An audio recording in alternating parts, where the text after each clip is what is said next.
Welcome to notice Bangla. আমি আজকে আপনাদের দেখাবো যে একটি ছবি কিভাবে সুন্দর করতে হয়, মুখের স্পট এগুলা সবকিছু দূর করে কিভাবে সুন্দরভাবে একটি ছবিতে কাজ করবেন সেটাই দেখাবো। আমরা প্রথমত গোলক ধাঁধায় পড়ে যায় যে ছবিটা আমি ক্যামেরা দিয়ে তুললাম, এই ছবিটাকে সুন্দর করব কিভাবে, নানান টেনশন মাথায় চলে আসে। সেজন্য এই ছবিটা কিভাবে সুন্দর করব সেটি দেখাবেন। যে কোনো ছবিতে আপনি কাজ করে এই টেকনিক ব্যবহার করে আপনি ছবিটিকে সুন্দর করে নিতে পারেন। সেজন্য এখানে যে লেয়ার দেখতে পাচ্ছেন, এখানে আমি ডুপ্লিকেট একটি লেয়ার করে নিচ্ছি। কন্ট্রোল যে বাটন প্রেস করে দিয়ে এখানে আমি লেয়ার করে নেব। লেয়ার করে দিয়ে উপরে লেয়ারে দেখতে পাচ্ছেন, এই লেয়ারকে আমি ধরুন এখানে আরেকটি লেয়ার করে নিলাম, দুইটা লেয়ার করে নিলাম। এখানে লেয়ার করে কন্ট্রোল আই বাটন প্রেস করে প্রথম ছবিটাকে আমি ইনভার্ট করে নেব। ইনভার্ট করে ছবিটা কিন্তু ইনভার্ট করে নিয়েছি। এখন যদি আমি এই যে ব্লান্ডিং মোডটা দেখতে পাচ্ছেন, এটাকে আমি বিবিট লাইট করে দেবো। এখানে ব্লান্ডিং মোডে যাবেন, গিয়ে বিবিট লাইট করে দিলাম। বিবিট লাইট করে যাব আমি সিলেক্টে, ফিল্টারে চলে যাব।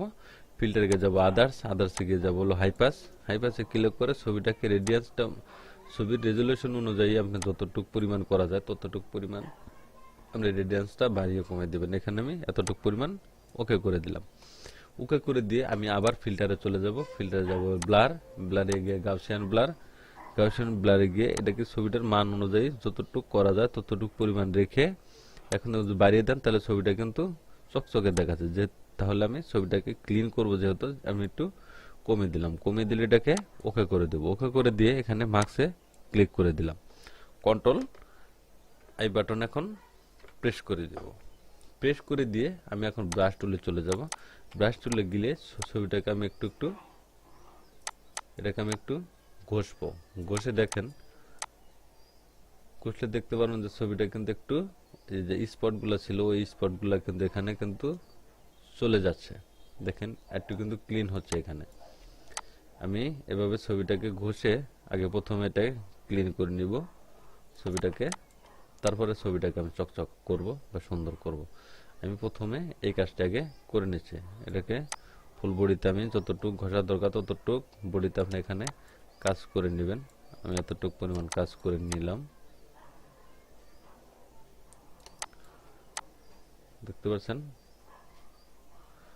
এখন দেখুন স্পটটা কিন্তু একরকম ছিল, এখন কিন্তু অন্য মোডে চলে এসেছে। স্পটটা দেখতে পাচ্ছেন এখন কিন্তু অতটা কিন্তু মানে যে ব্রুনের দাগটা ছিল এটা কিন্তু এখন নাই।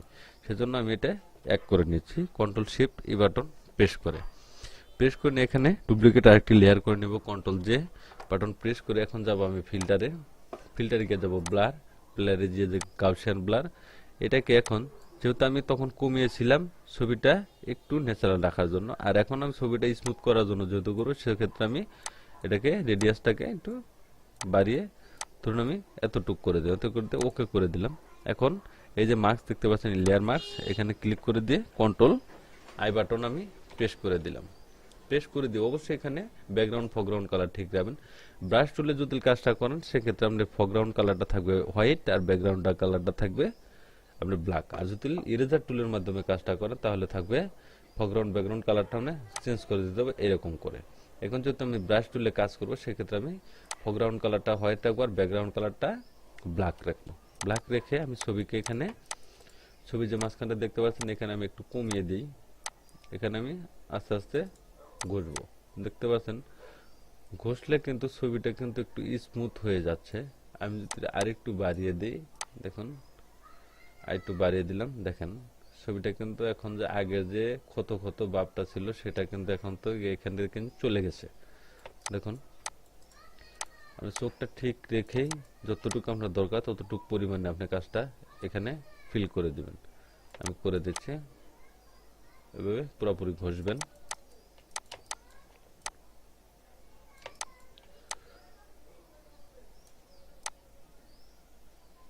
ঘষে আমি ওকে করে দিচ্ছি, এরকম ভাবে ঘষে নেবেন।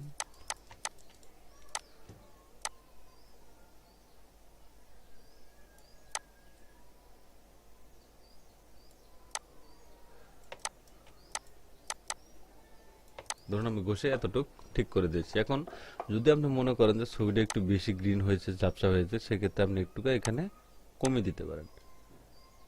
ধরুন আমি একটু কমিয়ে দিলাম, কমিয়ে দিয়ে এটাকে এক করে নিলাম। দুটি লেয়ারকে কন্ট্রোল শিফট এই বাটন ধরে এটাকে আমি এক করে নিচ্ছি। এখন এটাকে আমি একটু ফিল্টারের মাধ্যমে ক্লিন করব। সেক্ষেত্রে আমি ফিল্টারে চলে যাব, ইমেজ নয়েক, এটা দেখতে পাচ্ছেন নয়েজ প্রফেশনাল, এখানে ক্লিক করে দিব। ক্লিক করে দিয়ে আমি আর একটু স্মুথ করে নিই। স্মুথ করার জন্য একটু চকচক করবো। সেক্ষেত্রে আমি এই যে শার্পিংটা দেখতে পাচ্ছেন, এটাকে একটু বাড়িয়ে দিলাম। বাড়িয়ে দিলে এখন দেখেন ছবিটা কিন্তু আর একটু ক্লিয়ার কিন্তু আগের তুলনা হয়ে গেছে। যদি আপনি আরেকটু করতে চান, যে আরেকটু শার্পনেস করবেন আপনি, শার্পনেস করার জন্য, সেক্ষেত্রে একটু কমিয়ে দিয়ে আমি আরেকটু করে দিচ্ছি। এখন এটা কালার গ্রেডিং করে রেখে কালারটাকে আমি একটু ঠিক করে নেব। সেজন্য আমি যাব ইমেজে, অ্যাডজাস্টমেন্ট, সিলেক্টিভ কালারে চলে যাব। কালারে গিয়ে আমি প্রথমে রেডটাকে একটুকা কমিয়ে দিব। এখানে দেখতে পাচ্ছেন রেডটাকে আমি ছবিটাকে একটু হোয়াইট করে নিচ্ছি। ইয়েলোটা দেখতে পাচ্ছেন, আমি ইয়েলোটাকে একটু হোয়াইট করে দিয়ে ছবিটাকে একটু হাইলাইট করে দিলাম। আমি সাদাটা একটু কমিয়ে বাড়িয়ে দিয়ে, যে সাদা যে জলসানো ভাব আছে সেটাকে আমি ঠিক করে এটা আমি ওকে করে দিয়েছি। এখন দেখেন ছবির কালারটা কিন্তু অন্যরকম চলে এসেছে। আগের ছবিটা আর এই ছবিটা কিন্তু অনেকটাই তফাৎ হয়ে গেছে।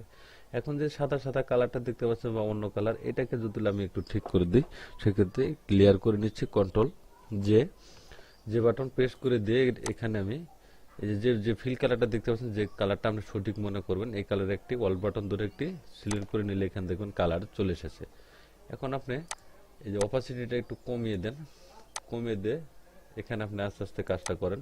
যে সাদা আছে এখানে সাদার মধ্যে আপনি একটু ঘষে দেন, আর অন্য যে কালারটা আছে এখানে যদি আপনি একটু কাজ করে দেন, ব্রাশটা যদি একটু ঘষেন, তাহলে দেখবেন যে আগে কালারটাও কিন্তু সঠিক এসেছে, আর ছবিটাও আপনার কিন্তু এখানে সুন্দর হয়ে এসেছে।